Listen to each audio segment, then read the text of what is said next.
At Lowe's, every pro is an MVP to us. It doesn't matter how big or small your business is. If you're a plumber, roofer, electrician, or remodeler, your business earns back when you spend, gets exclusive offers, and paint rewards. It all adds up to help drive your business. Join Lowe's MVP's Pro Rewards and Partnership Program today. Minimum purchase required. Earnings and paint rewards awarded as Lowe's e-gift cards. Exclusions, restrictions, and more terms apply. Valid through 12/31/22. See Lowes.com/L/Pro Loyalty terms. Subject to change. U.S. only. The Adventures of Sam Spade, Detective. Brought to you by Wild Root Cream Oil Hair Tonic, the non-alcoholic hair tonic that contains lanolin. Wild Root Cream Oil. Again and again, the choice of men and women and children, too. Sam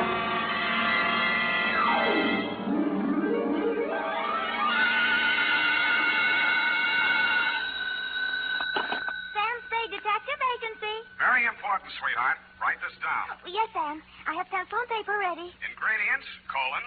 Punctuation or ingredients, Sam? Both. Well, what is it, Sam? A recipe. 1 pound of fennel. Oh, that's liquid measure, Sam. You put that in later. Cross out funnel? Not funnel, fennel. It is not liquid. It grows at Fairley Pines. It's fairly what, Sam? 1 root of St. John's wort. Whose wart? Not wart, wart. Oh, what? Don't interrupt.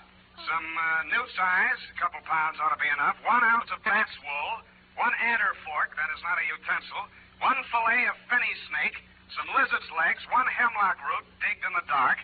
Directions. In the poisoned entrails throw toad that under cold stone days and nights hast 31.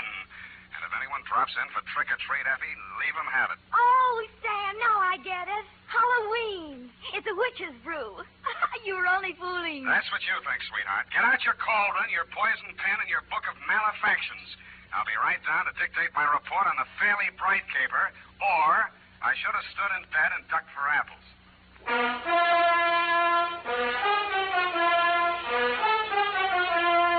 Dashiell Hammett, America's leading detective fiction writer and creator of Sam Spade, the hard-boiled private eye, and William Spier, radio's outstanding producer-director of mystery and crime drama, join their talents to make your hair stand on end with the Adventures of Sam Spade. Presented by the makers of Wild Root Cream Oil for the hair. Are they saying this about you? There goes somebody who's really well-groomed. And that can go for every member of your family if they spruce up each day with Wild Root Cream Oil, America's favorite hair tonic. Wild Root Cream Oil grooms hair neatly and naturally, relieves dryness, removes loose dandruff. If your family hasn't tried it, get Wild Root Cream Oil in the new 25-cent bottle. You'll see why Wild Root Cream Oil hair tonic is, again and again, the choice of men and women and children, too. And now, with Howard Duff starring as Spade, Wild Root brings to the air the greatest private detective of them all in the Adventures of Sam Spade.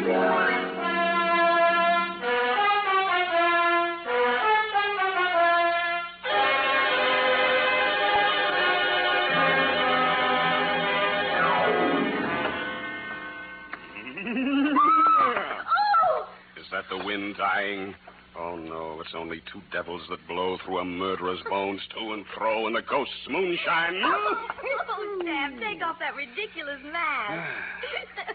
You look about as much like a demon. As a demon, check. Fly your broom into the adjoining office, sister, and we'll weave a few spells. Date, Effie. Yes, Sam. What is this thing on my desk?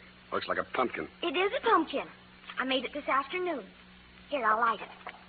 Well, isn't that cute? Isn't that cute? Eyes and nose and mouth. Looks like Lieutenant Dunne of Homicide. Oh, thank you, Sam. Thank you. Well, I guess everyone knows it's Halloween, even if they don't listen to the radio. Shall we? We shall. Date, All Hallows Eve, 1948, to Fairley-Bright, Esquire, number 13, Black Place, City. From Samuel Spade, license number 137596. Subject, the Fairley-Bright caper. It was a fairly bright afternoon for the fog-bound Bay Area. There was no frost upon the pumpkin. In fact, as yet, no pumpkin. But I did see a black cat and several attractive wolf girls in broomstick skirts during the bus ride down the peninsula to your client's ancestral estate, Fairley Pines. A bat flew out of a hollow tree as I mushed up a road through some pine woods to the house. In the gathering dusk, I also observed a toad, a lizard, and a hooty owl, which, if memory serves, are staple ingredients for a witch's brew. Then I observed, hobbling out of the forest, an authentic hag. She She was wearing a dusty black robe, a peaked black hat, and her matted gray hair coiled serpent-like around her evil countenance. She leaned on a gnarled staff of hemlock, fixed me with her yellow, glittering eyes, and said, Hello, kiddo. Yes'm. Which way's the house? Which house? Fairly fine. Lost my bearings, I did. I was looking for some fennel. Oh. I got the back wool right enough and newt's legs. Couldn't find no adder's forks, but reckon this here copperhead will do the trick. What are you going to do with all that stuff? It's for the brew. I'm the witch I hired for tonight. Name's Gudge. Born Sophia, but of course I don't have no Christian name anymore since I sold out to Old Scratch. Beat me down on my price, he did, too. Look at that wart on my nose. What nose? Huh? The house is up that way. Mind if I walk along with you, pretty boy? I don't like girls. Huh? No, not at all, ma'am. No need to be afeared. With the scoungy fee they're paying me, they'll be lucky if I give them a whiff of brimstone. Not so close, please. But I did promise one manifestation, and the scream of a soul in torment is the witching hour. Yeah. Fennel, fennel, aye, fennel. Ready or not, here I come. Shoot! Who is that? What's your hurry, sir? Where do I find Mr. Fairley-Bright? Oh, you're the detective, Spade? Right. Oh, well, I'm Homer Langdon, attorney for the Fairley estate. Come along, I'll take you to him. Sorry for that challenge just now. Been hearing strange noises around the grounds. You notice anything peculiar as you came up the road? Well, there was an old lady. I use the term loosely. Looking for fennel? Yeah. That's the witch. Mr. Bright hired her for the party tonight. Takes her work kind of seriously, doesn't she? Well, you know how it is. Seasonal work. What does she do between Halloweens? Claims she hibernates. God, I feel you. Mrs. Fairley, Spade. She's eccentric. Don't let her know. Check. Oh, here I am, Homer. What was it you wanted? Oh, it's the man from the caterer. No, Ophelia. This is Mr. Spade, the detective that Mr. Bright employed. Oh, well, about that recipe for the aspic. Cook says she's never heard of putting fennel and lizard's claws in a tomato aspic. And Mr. Bright says hemlock is poison. You've got it mixed up, Ophelia. That's the recipe for the witch's brew. Well, anyway, the grocer says he doesn't stock them, so you'll have to garnish it with parsley. Ophelia, he's not the caterer. He's the detective. Oh, well, keep your eye on those pumpkins. Mice, you know. Mice? You know, mice. Pumpkins? Where is that witch? I've got to tell her about the parsley. Oh, witch! Where are you? Sad case, but harmless. Shall we go in? Yeah. Now, watch his jawbone, Wilma. Oh, you've already broken his neck. Oh, why don't you hire an assistant? I don't like hanging him in the house anyway. We don't even know who he is. What are they up to now? Halloween comes but once a year. Oh, it's a skeleton, part of the decoration. Hillary. Oh, yes, Homer. I couldn't find the witch, but here's the detective. Oh, well, you can have the witch. I'll take him. Oh, watch what you're doing, Wilma. The ladder. Sorry. This just about completes the arrangements. Oh, this is Miss Wilma Fairley, for whom I'm managing this nauseous ball, Sam Spade. Hillary. Is that any way to speak about a girl's fifth engagement party? Forgive me if I'm guilty of understatement. Oh, fix that wire, Wilma. The top of Frankenstein's head's caving in. And look at that. The bolts are coming out of his neck already. Oh, well, come along, Spade. And I'll tell you how you fit into this mess. See you at the party, Sam. In here, Spade. Privacy. I don't think we're quite alone, are we? 99%. This is Fairley fiancé number 5, Ralph Cram by name. Oh, wake up, Ralph. Oh, don't bother. He started the party a little early? Before lunch. But can you blame him? If I weren't a teetotaler, I'd be out staggering around the woods with that witch. Uh-huh. Now, what exactly is my assignment, Mr. Bright? I want you to be present at this miserable party tonight and pretend to have a good time. Why didn't you hire an actor? This is a new kind of masquerade ball. Even I have a unique problem here. A Halloween party combined with a party announcing the engagement of a socially prominent young woman. Well, naturally, the press will be on hand. They always are at my parties. But I doubt if any of the invited guests will show up. That's where you come in. You're one of the uninvited guests. I don't get it. Well, it's very simply this. I have a reputation to maintain. I'm sure you have better things to do than read the society page, so I'll explain. I believe some ill-informed columnists have referred to me as the male Elsa Maxwell. That's not true. She is the male Fairley-Bright. Female, that is. Anyway, you're a professional party giver, is that it? Exactly. What's the matter with Wilma? Why won't anybody come to her party? Because everyone on the guest list is either a relative or a friend of some poor swain she has jilted on the very steps of the altar. Oh, now I get it. Exactly. Now, as to the party.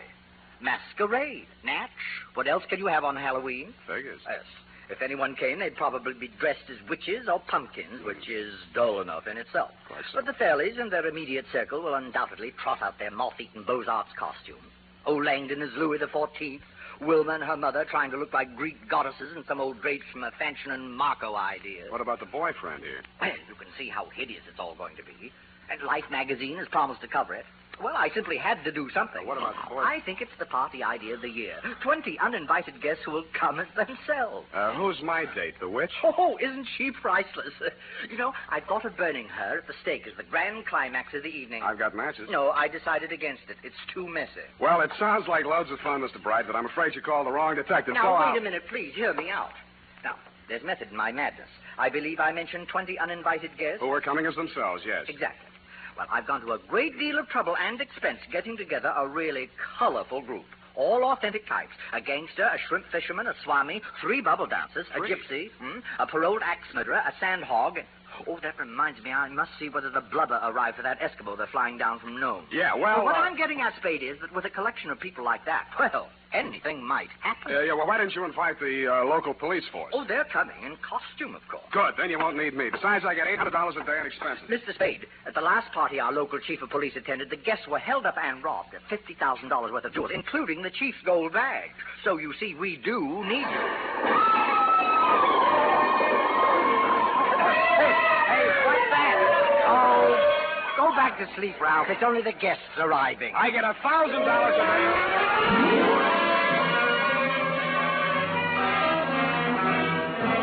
You were right. You did need a detective. In fact, you could have used several others. First, the pickpocket you'd invited lifted the police chief's wallet.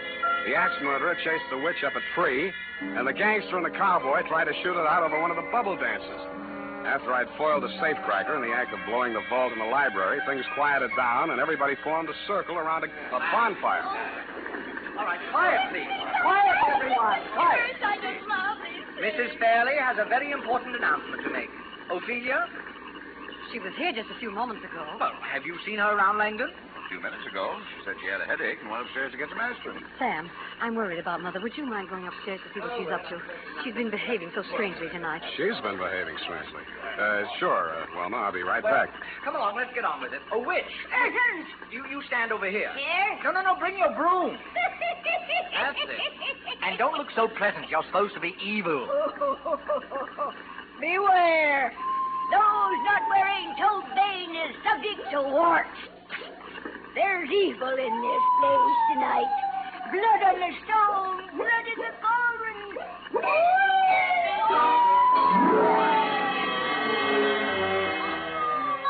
I hated to miss the manifestation, and I hoped I'd get back in time for the scream of the soul in torment, the witch had promised earlier in the evening.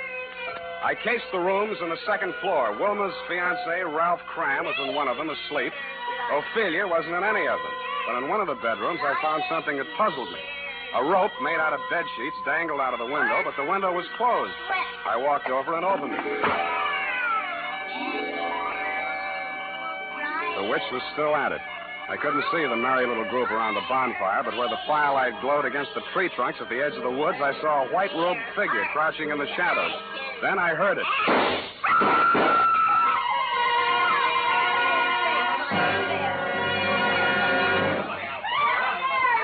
Heard them all in the house. Want a hand. Don't let any of them get away. Right, Chief. All right, folks, you'll have to step inside. Now, come on. As Wilma said, she's dead. Somebody shot her. She was sprawled on her face at the foot of a big pine tree at the edge of the clearing. A single slug had entered her body just below her left shoulder blade. If this was part of Mr. Bright's Halloween production, I thought he'd overdone it just a little, because she was dead. As nearly as I could reconstruct it, Wilma had been standing outside the circle of people grouped around the fire, as if somebody in the woods had called to her and she'd left the group to investigate. She'd been facing the fire when she was shot. And what about the 2 shots that had missed her? the killer had been aiming at her and missed, he couldn't have avoided hitting somebody else in the crowd. I went back to the house to check the guests. All there, unwounded and accounted for, except the witch. According to the local chief of police, who was rapidly turning into a toad, she had flown away on her broom. I checked my nose for warts.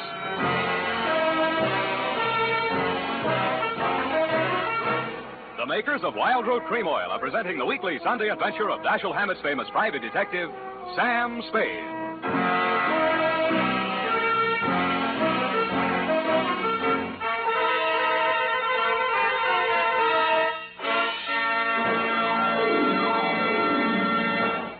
Now, here's important news on good grooming. If you want the well-groomed look that helps you get ahead, socially and on the job, listen. Recently, thousands of people from coast to coast who bought Wild Root Cream Oil for the first time were asked, how does Wild Root Cream Oil compare with the hair tonic you previously used? The results were amazing. Better than 4 out of 5 who replied said they preferred Wild Root Cream Oil. Remember, non-alcoholic Wild Root Cream Oil contains lanolin. It grooms the hair naturally, relieves dryness, and removes loose, ugly dandruff.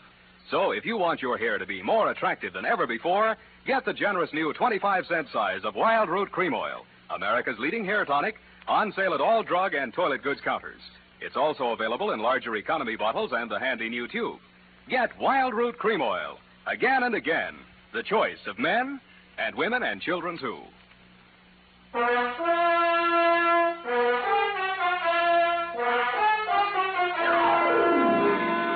And now, back to the Fairly-Bright caper. Tonight's adventure with Sam Spade.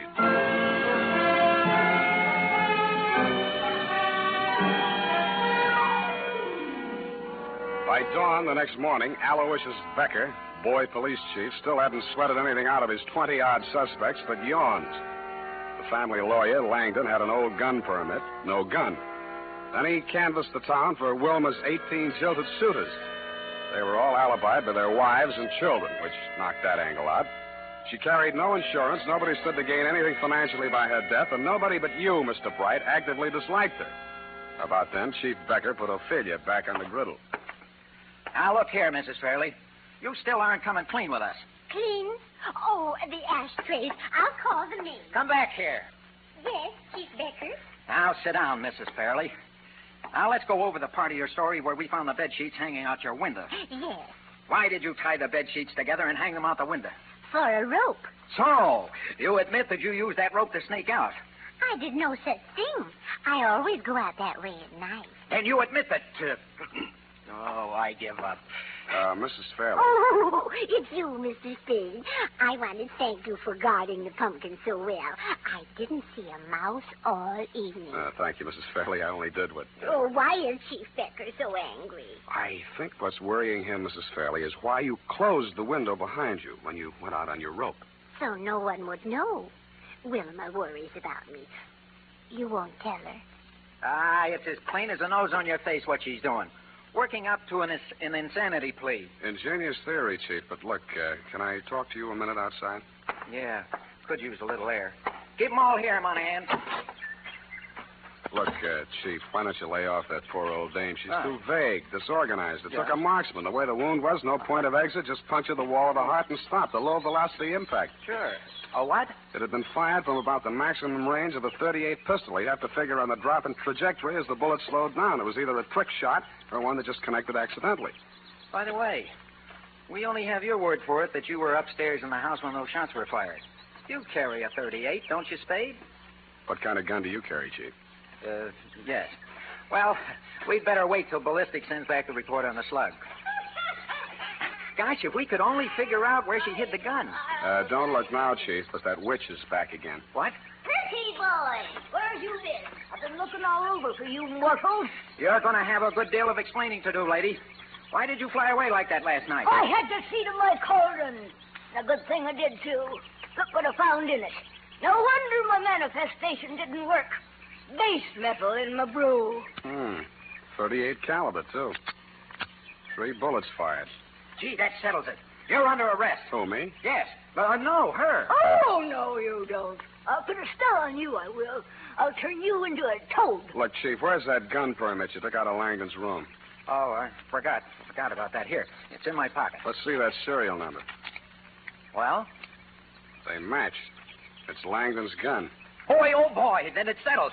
That's what you think, boy, oh boy. Don't forget, he's a lawyer.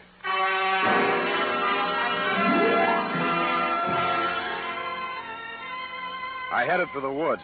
I found the spot where I'd seen the figure in white crouching just before the shots were fired. A little way back in the woods, I found footprints. French heels, short, mincing stride.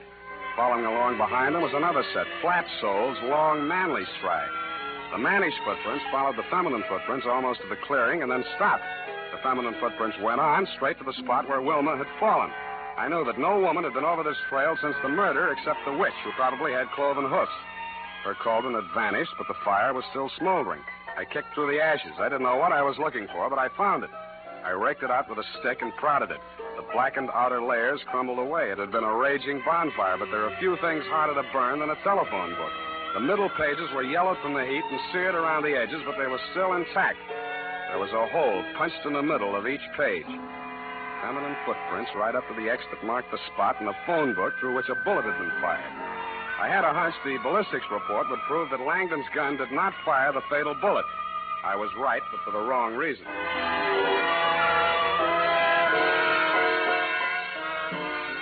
Yeah, you can't get around it, Chief. Ballistics don't lie. You can see here. You don't even need a magnifying glass. Take a look there. Don't have my glasses. Well, you ought to be able to feel it. 2 big ridges on the test slug. The other one's almost smooth.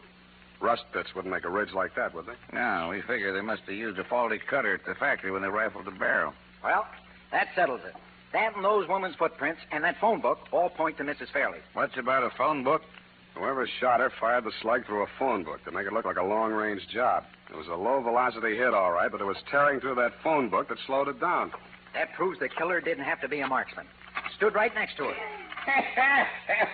What's so funny? This picture in the morning paper, you and those bubble dancers, Chief. Let me see that. Why, that's libelous. It's more than that. Huh? There in the background, Langdon and Mrs. Fairley. What about them? Their shoes. Langdon's dressed as Louis XIV, French heels. Mrs. Fairley in that Greek goddess getup, sandals, flat heels. It's Langdon's gun, then it's not Langdon's gun. It's a long-range shot, then it's through a seed catalog. Phone book. Now it's a man in woman's shoes. An attorney at that. Monahan, get me some fingerprints, something I can work with.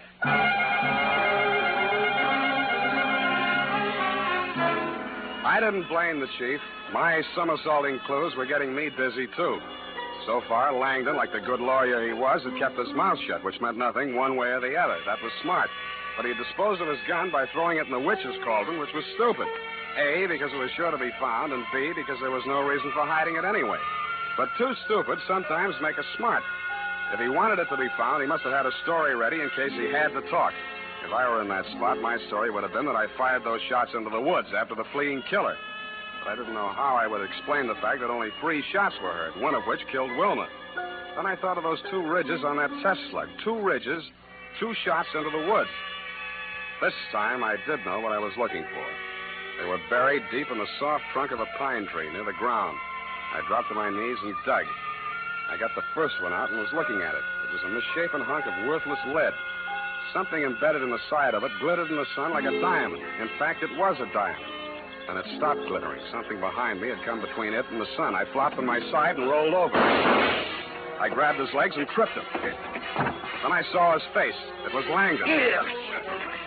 I was halfway to my feet when his foot caught me where it hurt and my legs doubled up. I tried to keep moving and get my gun out at the same time. He was on his feet again before I was, so I fired without aiming from flat on my back. It only scorched his coat, but it stopped in a second. He swung his gun up, and I got ready to jump him.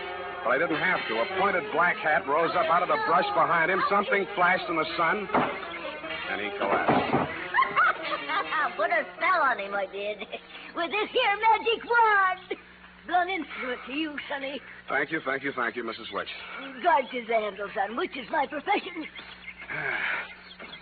Well, boy, that was a close call. Put the cuffs on him, Monahan. Hey, what are you doing? Oh, no, Monahan, not Spade. Langdon there. Been following him since I found out he was wearing women's shoes. Well, that settles it, eh, Spade? Yeah, but you'll need this. What is it? A jeweled bullet. A slug with a diamond set in it. Come on, hero. It's the master clue of this caper. Oh, yeah, the master clue. You better come along, too, lady, for questioning. Huh? We'll book her for vagrancy if we need it. Oh, no, you don't. I'll turn you into a toad.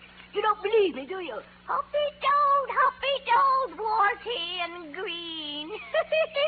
Feel anything? Well, on second thought, I reckon she's harmless, poor old soul. So, indeed. Ain't got any. I sold out to old Scratch 30 years ago come next Halloween. See you then, sonny. Go home and gargle.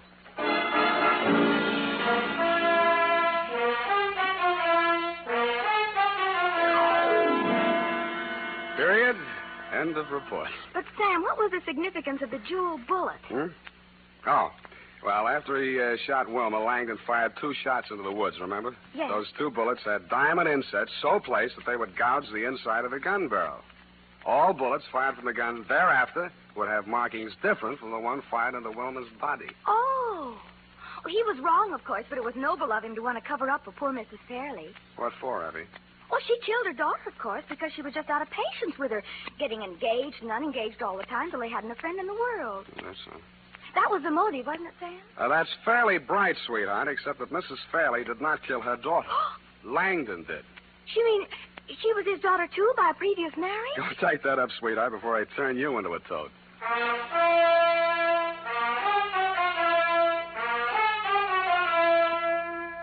And now, listen to this. For here's a good tip. Spruce up right, spruce up now with Wild Root Cream Oil Hair Tonic. Wild Root Cream Oil grooms your hair neatly and naturally, relieves dryness, removes loose dandruff.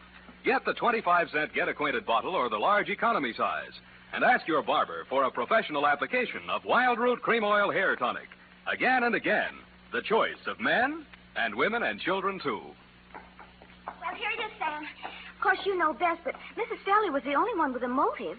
And that Mr. Bright was secretly in love with her and wanted to marry her himself. So he killed her. That was Fairley-Bright. Oh, her fiancé. What happened to him? He woke up and went home. Oh, well, I guess he didn't have a motive. Pay attention, sweetheart.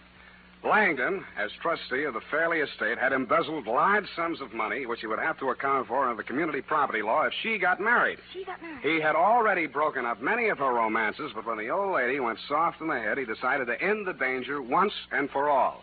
He could explain matters any way he wanted to, and there'd be nobody to contradict him. Are you listening up?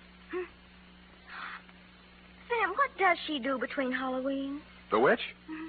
Oh, she's the squeak in the door on Inner Sanctum. Oh, say. You made the joke too small. Well, good night, Sam. Good night, sweetheart.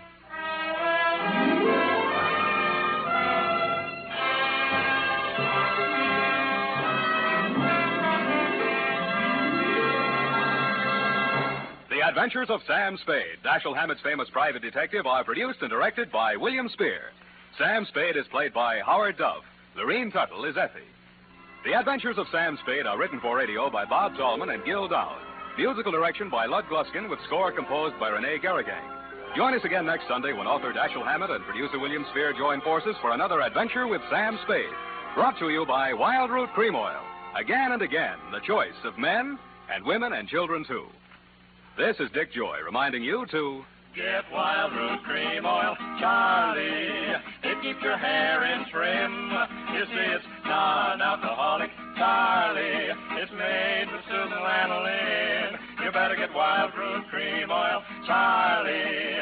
Start using it today. You'll find that you will have a tough time, Charlie. Keeping all the gals away. Hiya, Baldy. Get Wild Root right away. This is CBS, where 99 million people gather every week, the Columbia Broadcasting System.